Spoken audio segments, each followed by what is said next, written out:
Halo Sobat Misbar, balik lagi bersama gua, Gary, dalam program Film Klasik Tetep Asik.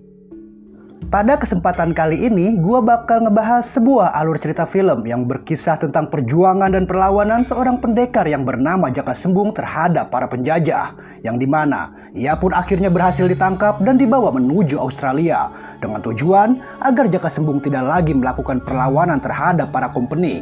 Dalam perjalanannya, sang kapten pun memberikan penawaran pada Jaka Sembung untuk bekerja sama dengan dirinya. Namun, Jaka Sembung dengan tegas menolaknya karena ia tidak ingin menjadi pengkhianat bangsa. Kamu tahu, semua jagoan-jagoan di negeri ini mau bekerja sama dengan kami. Kenapa kamu tidak mau? Wah, Romeo, apa sebenarnya kamu punya mau, Jaka?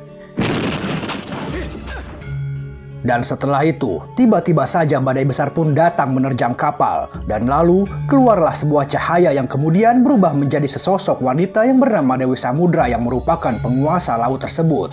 Dan lalu, ia pun melepas rantai yang membelenggu tangan Jaka Sembung. Dan kemudian, ia pun menghilang begitu saja. Sementara itu, badai pun terus menerjang kapal sehingga membuat kapal itu pun hancur lebur berkeping-keping dan menewaskan semua awak kapal.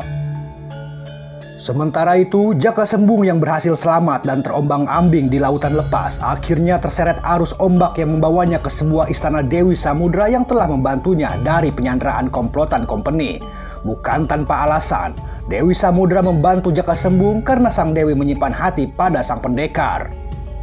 Kegagahan dan keperkasaan Jaka Sembung ternyata membuat sang Dewi tak kuasa menahan gairahnya yang tengah membara. Ia pun terus menggoda dan merayu Jaka Sembung dengan ajian susu pemikatnya. Namun, setelah berbagai cara dan upaya telah dilakukannya, Jaka Sembung sama sekali tidak tergoda. Dan karena hal itu, tentu membuat sang Dewi terlihat sangat kecewa. Kau sama sekali tidak menghormati aku sebagai ratu, Jaka. Maaf, bukan aku tidak menghormati seorang ratu. Aku menghormati semua orang, apalagi dia seorang wanita. Tapi kalau kau tidak bisa menghormati dirimu sendiri dengan mengumbar birahi, bagaimana aku bisa menghormatimu? Di sisi yang berbeda, seorang pimpinan company yang mendapati kabar tentang hancurnya kapal pasukannya yang diterjang oleh badai, lalu didatangi oleh seorang pendekar yang bernama Ki Bidin yang merupakan antek-antek company. Ia pun lalu mengatakan bahwa kini Jaka Sembung masih hidup dan diselamatkan oleh penguasa Laut Selatan. Meskipun kapal tuan yang membawa Jaka Sembung hancur diserang badai dan hilang di tengah lautan, tapi masih ada penguasa Laut Selatan yang menolong Jaka Sembung untuk kembali menghancurkan benteng ini. Sementara itu, seorang pemuda yang bernama Godin melaporkan tentang tertangkapnya Jaka Sembung pada seorang kiai yang bernama Mustaqim. Dan lalu, sang kiai pun meminta Godin untuk mengintai markas company dan mencari tahu tentang keberadaan Jaka Sembung. Sementara Jaka Sembung akhirnya dibebaskan oleh Dewi Samudra. Namun sebelum sang Dewi melepaskannya, ia pun meminta untuk yang pertama dan yang terakhir kalinya. Dan kemudian, sang Dewi pun berjanji akan membantu Jaka Sembung untuk melawan para company. Selamat tinggal, Jaka.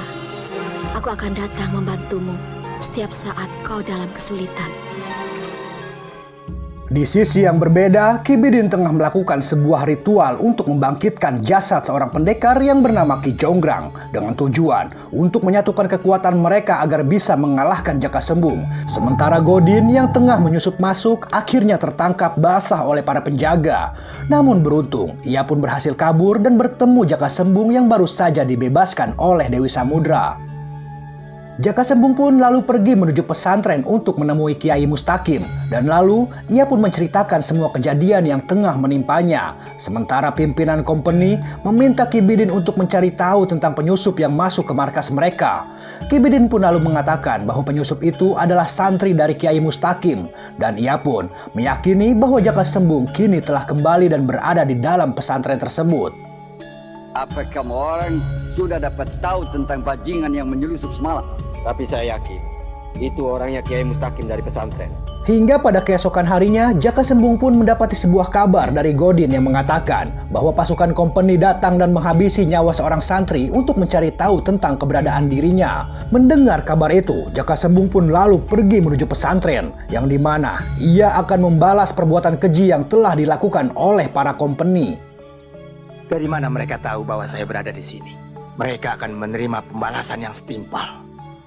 Jaka Sembung dan Godin pun akhirnya kembali menyusup masuk ke dalam markas company. Namun, lagi-lagi kedatangan mereka diketahui oleh para penjaga. Dan karena hal itu, Godin pun harus mendapati luka tembak yang melukai bagian tangannya.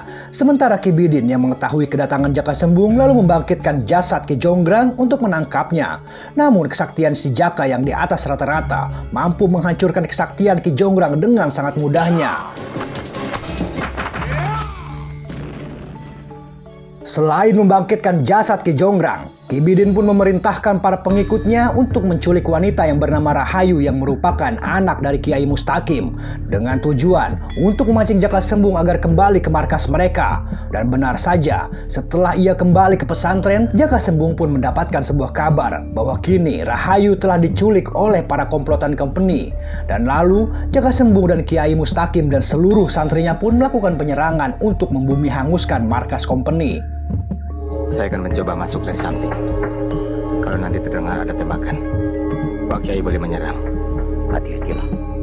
Jaka Sembung pun akhirnya berhasil menyelamatkan dan membebaskan Rahayu. Namun, aksinya diketahui oleh para penjaga. Dan karena hal itu, Jaka Sembung pun harus berhadapan dengan Ki Bidin dan kedua anak buahnya. Sementara Kiai Mustaqim memimpin para santri untuk menyerang semua para prajurit company.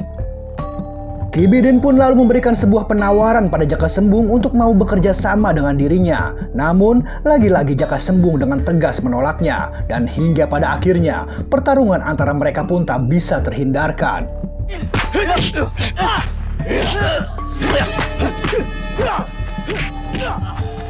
Jaka Sembung pun lalu menyerang Ki Bidin dan kedua anak buahnya dengan segenap kemampuannya. Sementara itu, Kiai Mustaqim dan para santrinya berhasil menjebol benteng pertahanan dan melibas habis semua pasukan company. Sementara sang kapten company yang panik akan kekalahan pasukannya, lalu meninggalkan medan pertempuran untuk menyelamatkan diri. Kiai Mustaqim yang melihat pelarian itu tak hanya tinggal diam, ia pun lalu mengejar dan berhasil menghabisi pimpinan company tersebut. Di sisi yang berbeda, pertarungan sengit pun terus berlanjut. Jaka Sembung pun terlihat begitu kewalahan dan harus bersusah payah menghadapi kesaktian Ki Bidin dan kedua anak buahnya. Dan di saat dalam keadaan terdesak, tiba-tiba saja pertolongan pun datang, yang dimana Dewi Samudra pun datang dengan menunggangi kereta kencana miliknya. Melihat kesempatan itu, Jaka Sembung pun lalu menyerang dan berhasil melumpuhkan kedua anak buah Ki Bidin. Sementara Dewi Samudra yang sangat sakti mandraguna dengan sangat mudahnya berhasil mengikat dan membekukan Ki Bidin dengan ajian Sub-Zero-nya. Melihat hal itu, Jaka Sembung pun lalu mengeluarkan ajian pamungkasnya yang membuat Ki Bidin pun akhirnya hancur berkeping-keping.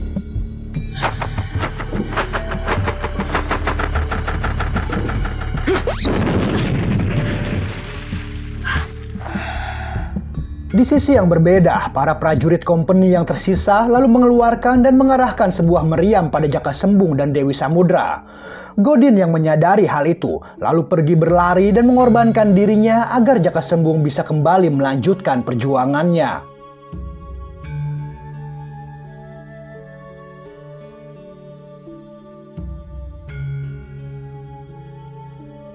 Oke Sobat Misbar, gak kerasa ya kita udah ada di penghujung cerita. Akhir kata gua Gary beserta kru yang masih belum ada yang bertugas mengucapkan sampai jumpa.